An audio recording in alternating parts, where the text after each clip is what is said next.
할렐루야. 참 좋으신 하나님, 우리 아버지께 찬양과 경배를 드립니다.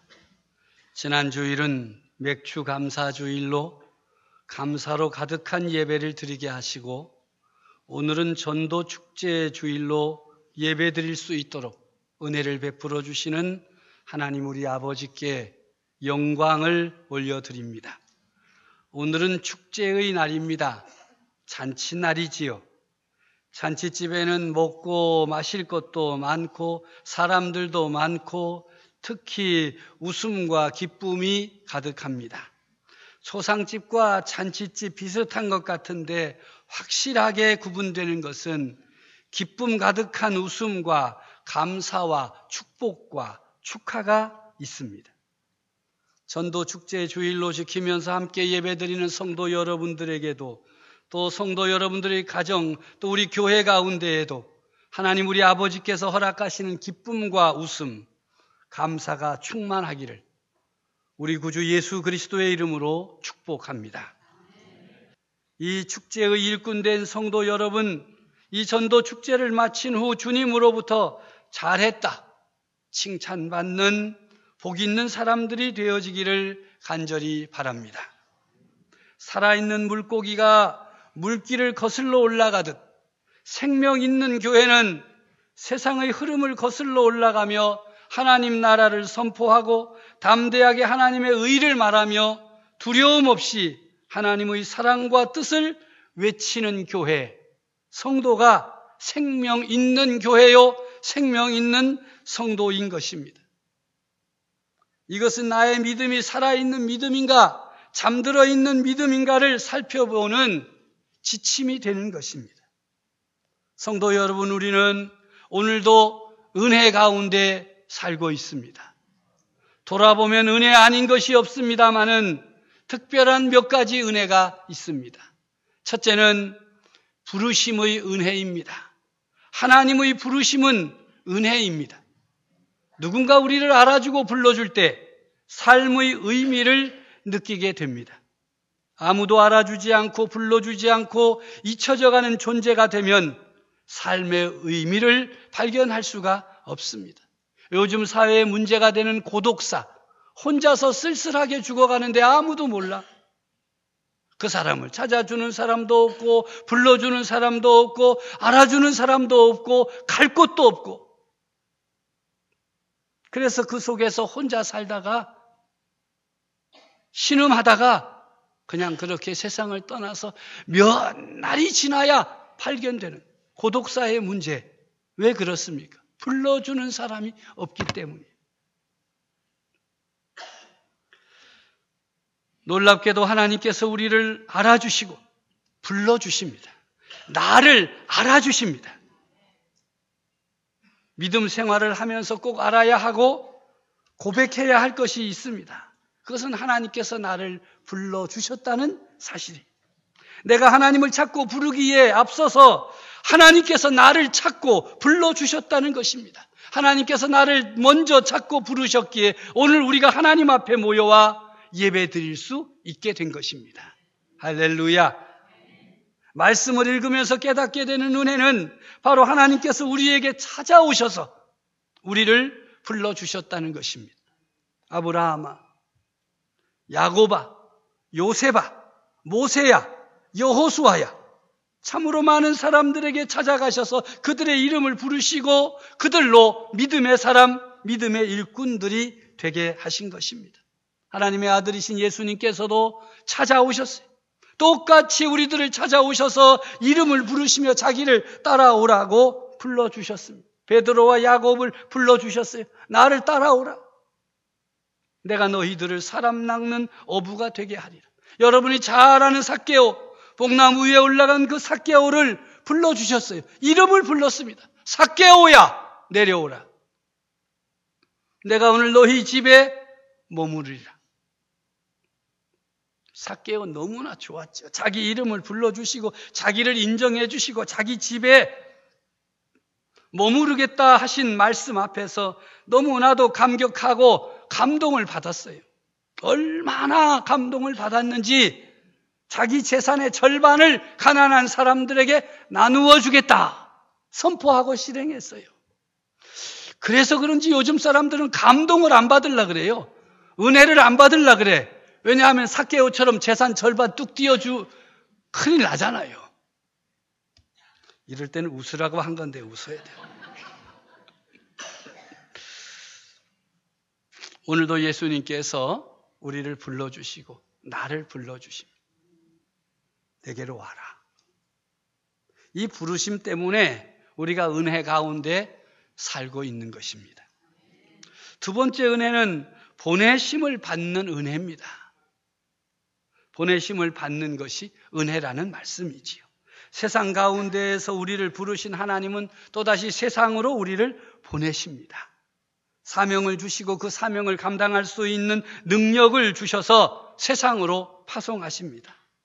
할 일이 있다는 것, 그것은 살아야 할 목적이 있다는 것입니다. 할 일이 없다는 것은 살아야 할 이유를 찾지 못했다는 것과 같습니다. 보내심을 받아야 할 일이 있는 것이요, 살아가는 목적이 있는 것입니다. 이런 점에서 보내심을 받는다는 것은 은혜입니다. 로마서 10장 15절 이하에 보면 보내심을 받지 않았으면 어찌 전파하리요, 기록된 바 아름답도다 좋은 소식을 전하는 자들의 발이여 하시면서 보내심을 받아 아름다운 소식을 전하는 자가 아름답다 말씀하십니다. 13절 이하에 보면 누구든지 주의 이름을 부르는 자는 구원을 받으리라. 그런즉 그들이 믿지 아니하는 이를 어찌 부르리요, 듣지도 못한 자가 없이 어찌 믿으리요, 전파하는 자가 없이 어찌 들으리요 하시면서 우리가 좋은 소식을 전하기 위해 보냄받은 사명자임을 강조하고 있습니다. 오늘의 말씀인 마가복음 16장 마지막 부분 결론에서도 부활하신 예수님은 제자들을 세상으로 파송하십니다. 너희는 온 천하에 다니며 만민에게 복음을 전파하라. 그런데 오늘 본문 누가복음 16장 14절은 예수님께서 11 제자를 꾸짖고 계십니다. 14절에 보니까 그 후에 11 제자가 음식 먹을 때에 예수께서 그들에게 나타나사, 언제 나타나셨습니까? 식사 시간에 나타나셨어요. 11 제자들이 모여 음식을 먹고 있는 자리에 예수님께서 나타나셔가지고 잘 있냐? 이렇게 인사를 하고 맛있냐? 이렇게 물었으면 얼마나 좋겠어요. 그런데 야단을 치셨어요. 사실 밥 먹을 때는 모두 안 건드린다고 하는데 이런 상식을 뛰어넘는 일을 예수님께서 하셨어요. 얼마나 답답하고 깝깝하셨으면 그렇게 하셨겠습니까? 예수님께서 좀 직설적으로 말하면 음식 먹을 때 나타나셔서 꾸짖었다 할 때 한국식 표현으로 하면, 야, 너희들 지금 밥이 목구멍으로 넘어가냐? 이렇게 말씀하신 거예요. 우리가 속상한 때 애들 보고 야, 밥은 잘 먹는다. 그리고 그 목구멍으로 잘 그래 꿀꺽꿀꺽 넘어가냐? 별소리 다 하자. 밥이 넘어가냐? 믿음 없음을 꾸짖었습니다. 마음이 완악함을 꾸짖었습니다. 막달라 마리아 또 엠마오로 가던 두 사람을 통해서 예수님의 부활 소식을 전했는데 저들 마음이 완악하여서 믿지 않았어요. 믿음은 있는데 믿지를 않았어요. 그 믿음 무슨 믿음이에요? 죽은 거예요. 잠들어 있는 거지요. 병든 거지요. 그렇게 예수님을 따르고 믿었던 사람들이 예수님의 부활 소식을 전해 주었는데도 믿지 않았습니다. 아니, 믿을 수가 없었겠지요. 사람들은요, 자기들의 한계를 벗어나면 믿지 않습니다. 많은 사람들이 하나님을 믿는다고 하면서도 자기 틀 안에서만 믿습니다. 요 정도. 자기의 상식을 넘어선다든지 세상의 과학을 넘어선다든지 하면 그건 못 믿는. 하나님의 전능하심에 대한 믿음을 잊어버리면 마음이 완악해져서 하나님의 일들을 받아들이지 못합니다. 그러므로 성도들은 이 완악함을 벗어버려야 됩니다. 자기 소견에 오른 대로 자기 상식만큼만, 자기 한계만큼만 믿으면 완악한 것입니다. 이런 완악한 믿음 생활에서 벗어나야 하기 때문에 예수님께서 그들 마음의 완악함을 꾸짖었습니다. 전능하신 하나님께서 능치 못할 일이 전혀 없다는 사실을 다시 한번 우리가 확인해야 할 것입니다. 우리가 하나님의 일을 하면서 또 교회를 섬기면서 그걸 어떻게 해? 아니, 때가 어느 때인데 하면서 세상의 여러 가지 기준과 판단을 가지고 자꾸 하나님의 일을 제한해. 완악한 것입니다.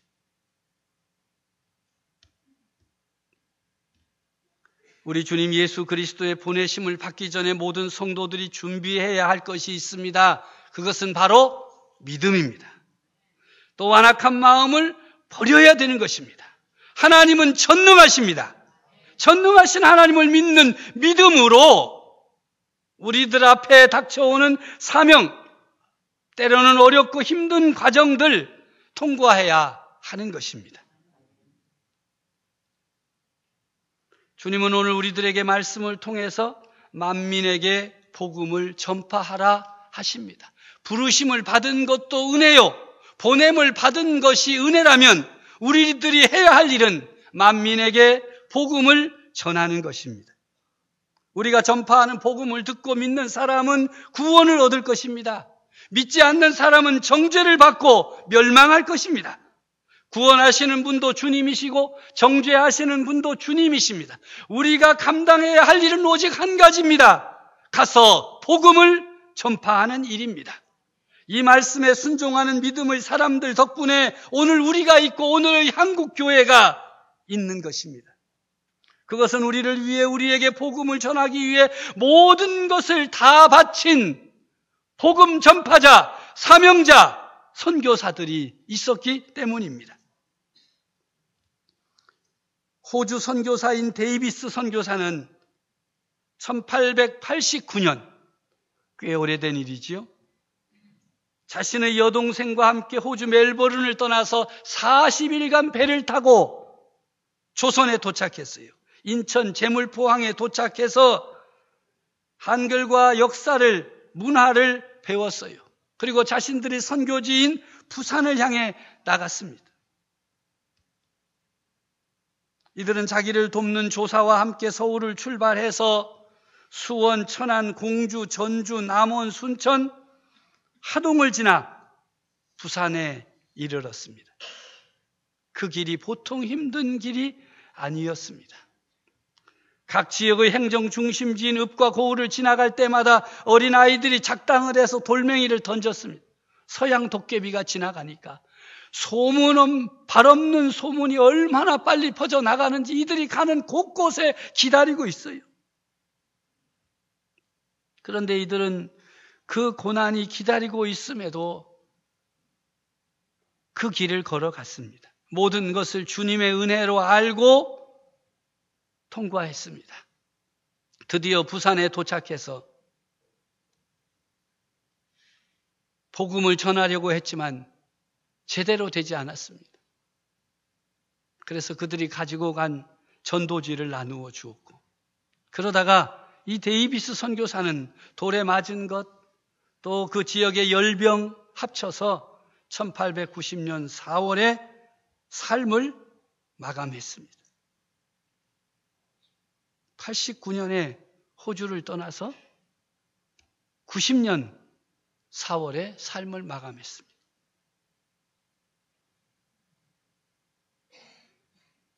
그런데 이런 조선 선교지에서 일어난 참 기가 막힌 일들이 선교사를 파송하는 나라로 다 전파되었어요. 이런 일이 있더라.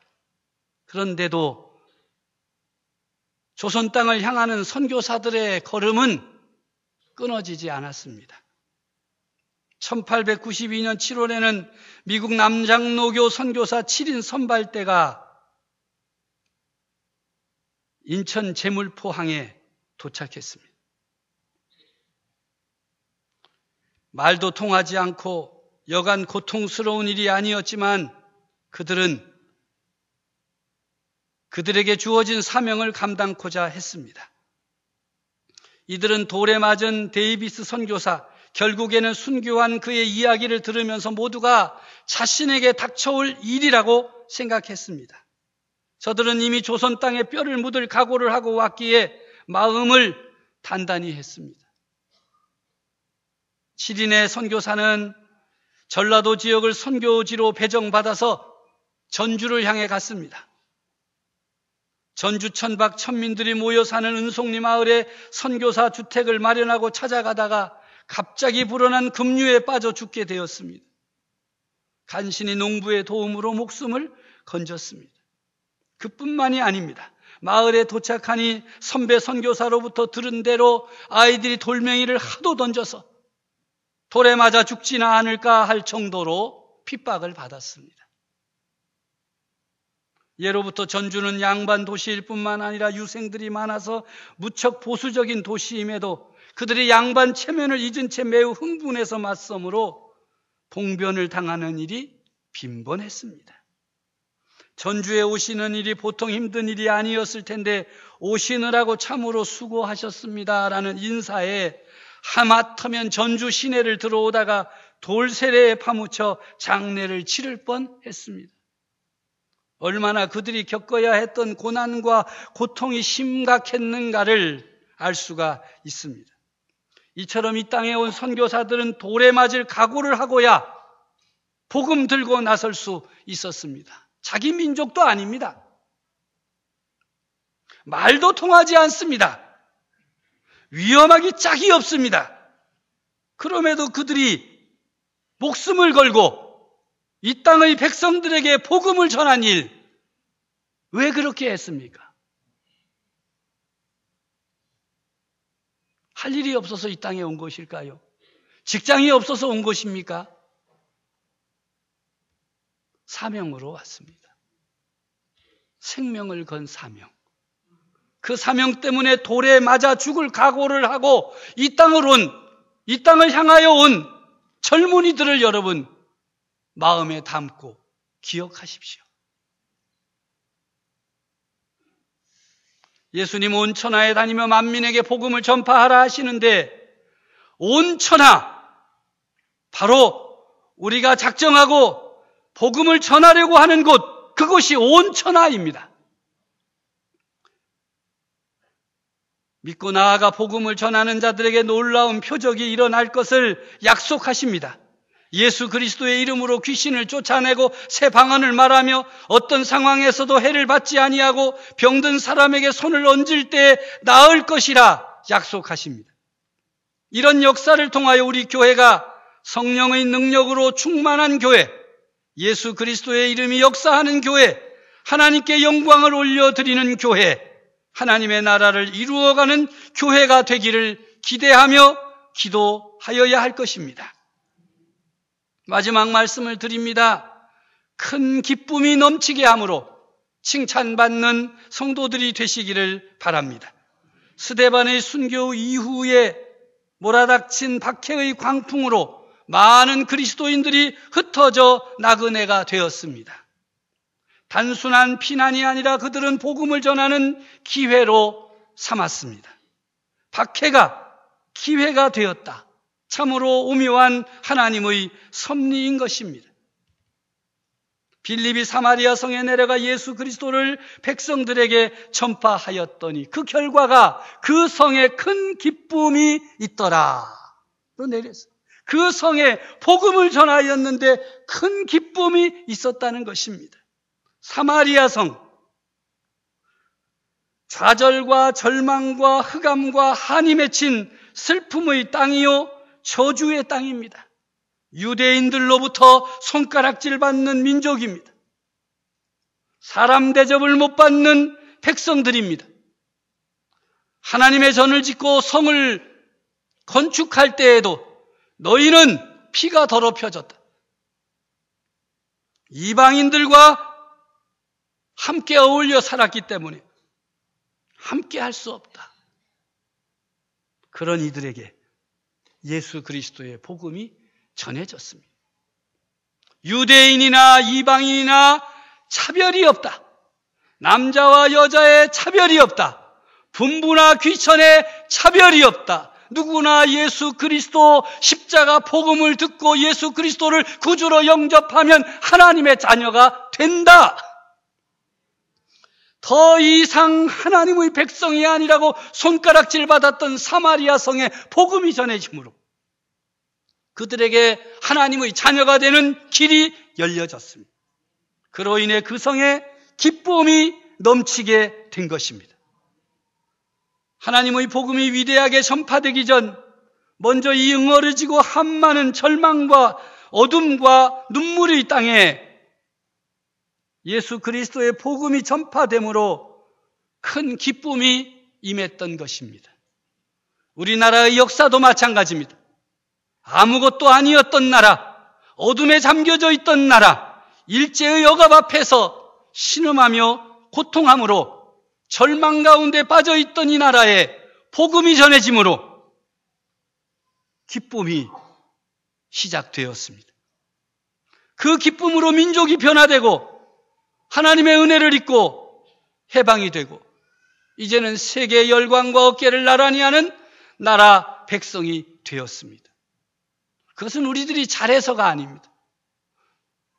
이 땅에 복음 들고 찾아와서 자신들의 목숨을 내어놓고 자신들의 피를 흘려갔던 믿음의 일꾼들이 있었기 때문입니다. 일제와 그 이후에 수많은 역사를 통과하면서도 주님 앞에 기도하며 눈물로 피땀으로 간구하였던 기도의 선배들이 있기 때문에 우리가 여기에 있습니다. 여기 계신 대부분의 사람들은 믿음의 대를 이어가고 있는 분들이 많이 있습니다. 자기 당대의 예수를 믿는 사람들보다는 2대, 3대, 4대에 이르르며 하나님의 사람으로 살고 있는 분들이 더 많습니다. 우리는 우리들 선배들 때문에 이러한 영광을 누리고 사는데 여러분들의 후손은 여러분들 때문에 어떤 영광을 누릴 수 있으리라 생각하십니까? 생명을 걸고 복음을 전했던 사람들 때문에 오늘의 교회가 있다면 오늘의 교회가 생명을 걸지 않고 성도들이 자신들이 혼신의 힘을 다하지 않고 그냥 그럭저럭 믿음의 생활을 하면 우리들은 과연 우리의 후손들에게 무엇을 남겨줄 수 있겠습니까? 만민에게 복음을 전파하라는 이 말씀은 그 당시 옛날에 있었던 말씀이 아니라 오늘 우리에게도 주시는 말씀입니다. 이 말씀 앞에서 우리가 우리의 모든 것을 들여 헌신하면 하나님은 우리 미래의 삶, 우리의 자녀들의 삶, 우리의 미래의 교회를 주장하시고 붙들어 주실 것입니다. 우리의 선배들이 그렇게 행함으로 오늘 우리가 있는 것처럼 우리가 어떻게 하여야 교회의 미래가 있고 후손의 미래가 있는가를 깨닫는 시간이 되어지기를 바랍니다. 칭찬받는 성도가 되기를 힘쓰십시오. 하나님이 기뻐하시는 일에 동참하도록 힘쓰십시오. 여러분들의 전도 사역을 통해 여러분과 함께하는 이웃과 형제와 자매들에게 큰 기쁨이 넘치는 기적의 역사가 일어날 수 있기를 간절히 바랍니다.